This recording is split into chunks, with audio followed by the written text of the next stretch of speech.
Salve nação, saudações! Temos aqui um corte da ESPN Brasil com uma entrevista com o presidente do STJD e essa entrevista é de suma importância para a gente saber o que pode acontecer com Bruno Henrique.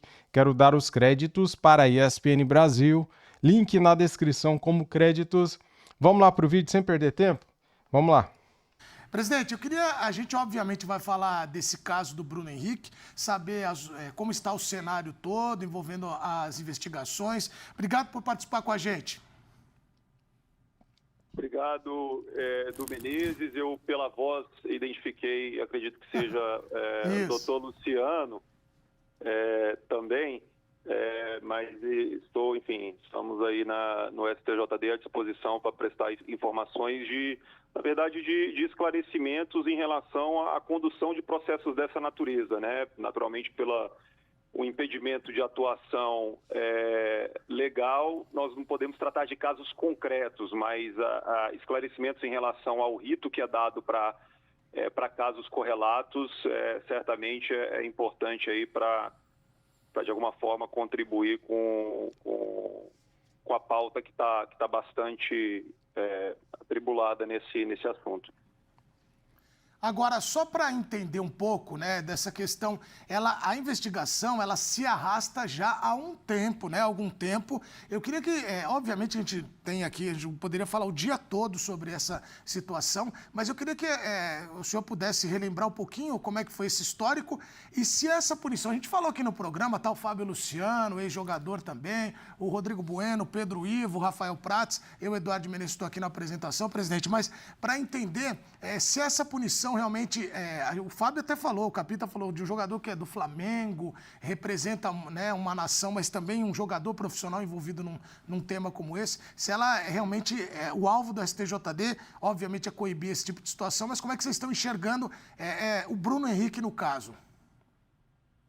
De fato, eu vou, em alguma medida, frustrar aí a expectativa em relação ao tratamento do caso concreto do Bruno, mas seguramente uma informação bastante relevante que a gente pode dividir aqui com os colegas é que, nos casos de manipulação de resultados, pela natureza do fato, que é considerado no direito esportivo como corrupção dentro do futebol, né? A mesma dificuldade que existe no crime de corrupção comum é encontrado dentro do futebol, que é o crime às escuras, né? Um crime difícil de ser apurado. E até por isso é bastante natural que os efeitos esportivos eles venham após as diligências, após as provas, após a concretização dos fatos, pelas autoridades que têm efetivamente aí instrumentos persecutórios e instrumentos muito próprios de investigação, que são quebra de sigilo, busca e apreensão, enfim, tantos outros que efetivamente só o Ministério Público, a Polícia Federal e muito certamente com a autorização da Justiça consegue alcançar. Acho que até por isso que das centenas de alertas que já ocorreram no Brasil em relação a potenciais casos de manipulação, efetivamente 36, pouco mais de 36, chegaram nesses últimos 3 anos a julgamento pelo STJD e todos eles ligados a desdobramentos da atuação das autoridades persecutórias. E aí, nesse ponto, é importante destacar o quanto que o Brasil, em alguma medida, se destaca positivamente na atuação da Polícia Federal e do Ministério Público, porque a celeridade que é dado a esses casos de manipulação no futebol, acho que até com o cotejo atual, aí vocês melhor do que nós já sabem dos casos internacionais que estão sendo acompanhados já há muito tempo, mas que a realidade no âmbito do STJD mostra que o enfrentamento desses casos é bem mais rápido, bem mais ágil na realidade brasileira. Mas, de fato, enfim, em relação a caso concreto específico, o que nós podemos, de forma declarada, comunicar com bastante tranquilidade é que foram solicitados os documentos e o apurado pela Polícia Federal nas operações que já se desenvolveram e até agora não recebemos, mas seguramente receberemos com brevidade isso, porque o caso é bastante recente, né? Então, assim, tá bastante normal o tempo em relação ao pedido e ao desejado aí compartilhamento dos dados para tratamento desportivo do caso. Pedro Ivo. Presidente, Pedro Ivo falando aqui, obrigado por participar com a gente. Você tocou nesse assunto de pedir o documento, pedir o esclarecimento. A partir disso, então, vocês pedem esse documento só para ficar mais claro para o público. Para quê? Para ver se há materialidade, porque você fala que não pode julgar, quem faz isso são as autoridades. Porém, eu queria entender do ponto de vista mais prático, até para a gente falar para a linguagem do torcedor, chegando esse material, todo o material que a gente já teve acesso por aqui, ele está circulando, o inquérito, né? O relatório de quase 800 páginas da Polícia Federal, ele tem provas que nos parecem robustas. Tem troca de mensagem, tem o Bruno falando do jogo, o Bruno falando do cartão com o irmão falando que vai apostar. A partir disso, antes, já que não é tão célere, embora você fale que não é tão célere dentro do prazo de um dia, 2 semanas, antes de uma definição de Polícia Federal, Ministério Público, Justiça Comum, a Justiça Desportiva ou a STJD, com esse material em mãos, ele pode pedir uma suspensão preventiva, antes do caso transitar julgado, ser concluído por essas autoridades. Ele pode entender que nesse material há algo que dê base para vocês, para a Justiça Desportiva, pedir essa suspensão preventiva. O que pode acontecer de concreto com o Bruno nesse momento? Pedrinho, você traz duas perguntas bastante importantes. E aí já peço desculpas por não conseguir traduzir aí para o popular, para o torcedor, mas vocês vão saber bem claro. Traduzir essa mensagem. Em relação ao rito de casos de manipulação, por que eu disse que são casos de difícil apuração e são dependentes dos instrumentos persecutórios? Porque quando a gente recebe um alerta de potencial caso de manipulação, esse alerta ele traz dados de agências e de entidades que fazem análise de mercado. Então eles não consideram o evento desportivo, o fato desportivo, uma análise do fato de campo, né? Então esse alerta chega e aí o rito que é dado no STJD, adotado como protocolo para esses casos, é o seguinte: chega o alerta é compartilhado com a Procuradoria do STJD, a Procuradoria-Geral do STJD. A Procuradoria faz uma análise desse alerta, do fato, né, da jogada, para ver se existe indícios, robustez de indício para abrir ou não, sugerir ou não a abertura de um inquérito.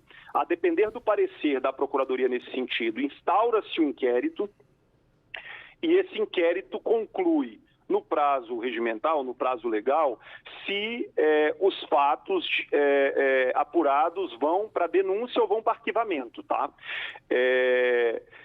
Então, é por isso que eu disse que só 36 casos só 36 condenações dos centenas de alertas que ocorreram nos últimos 4 anos no âmbito do STJD, porque muitas vezes o alerta não é acompanhado de um trabalho seja da polícia, do Ministério Público, ou seja, das autoridades públicas, e aí não consegue revelar a materialidade do tipo desportivo, do fato. Então, assim,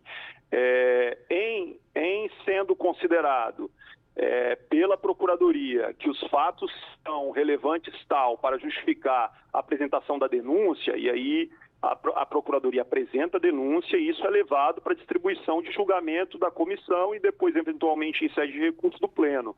Mas da parte dos provimentos, das decisões do STJD, todas elas se dão por impulso, por provocação. Elas não são automáticas. O presidente ou qualquer auditor não toma decisões por si só.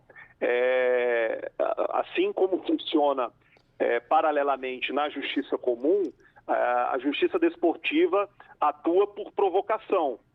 Seja a provocação da Procuradoria, seja a provocação dos agentes, dos atores, dos jurisdicionados do futebol.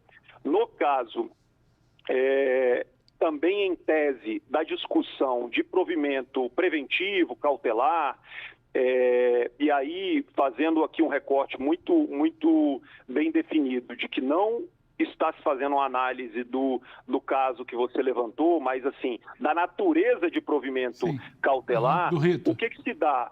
É uma natureza de decisão que ela busca afastar uma situação atual, um risco de recorrência e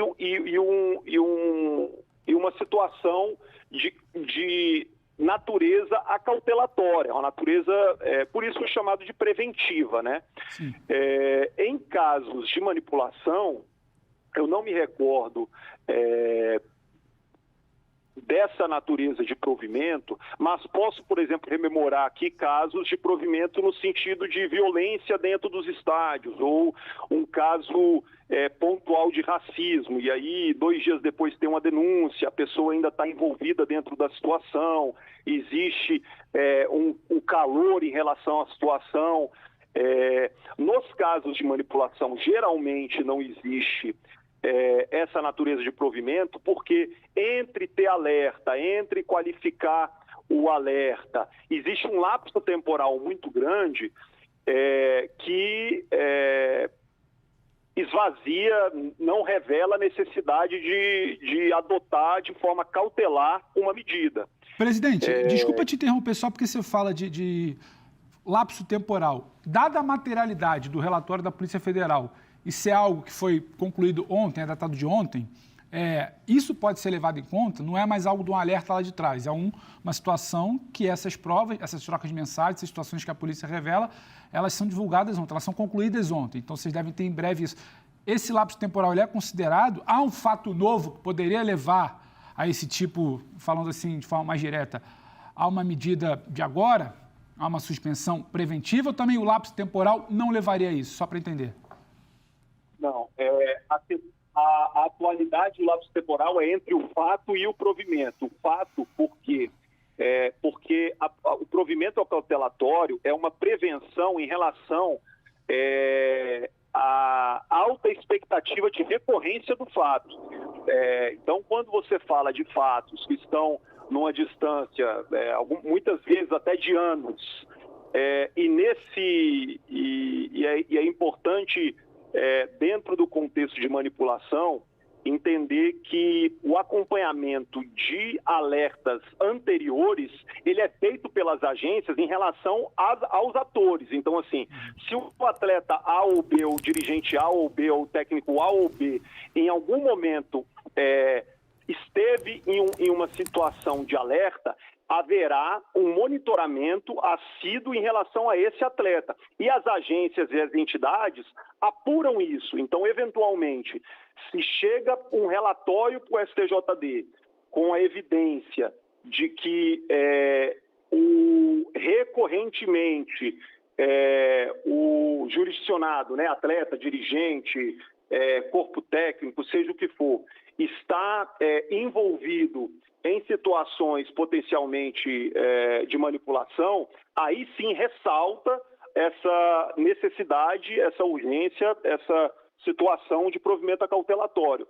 Mas, de fato, as medidas preventivas, elas não são instrumentos, assim, idôneos para o clamor, apenas para o clamor, mas muito estritamente para o andamento e, eventualmente, o prejuízo da competição, dos jogos, enfim. É por isso que vemos aí vários casos ao redor do mundo que já por algum tempo se desenvolvem com os atletas em atividade, né?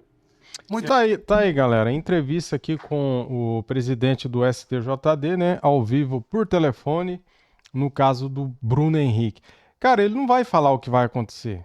Ele não vai falar. Ele pode citar algum caso que já foi julgado, que já foi condenado. Só que aqui, ele não pode falar nada, cara. Bruno Henrique será julgado, né? O STJD pediu para a PF todas as provas, né, todos os levantamentos que a Polícia Federal fez na investigação desde de 2023 para cá. Todas as conversas, os prints, então agora eles vão analisar e depois eles vão julgar o Bruno Henrique, né? O Bruno Henrique pode ser condenado ou não, né? Então vamos aguardar, tomara que seja tudo mal entendido. É meio difícil pensar assim, mas quem sabe, né? Quem sabe, né? Pois é, cara.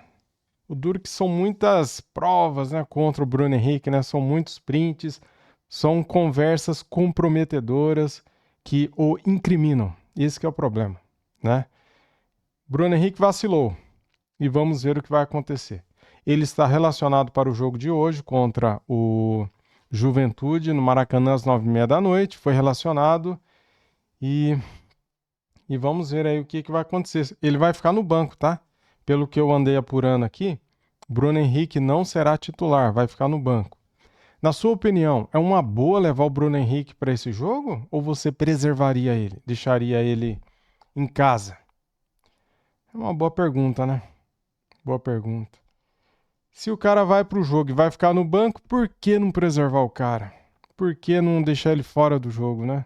Pois é. Valeu, nação. Tamo juntos. Tendo mais informações, eu trago aqui para vocês. Saudações rubro-negras. Fui.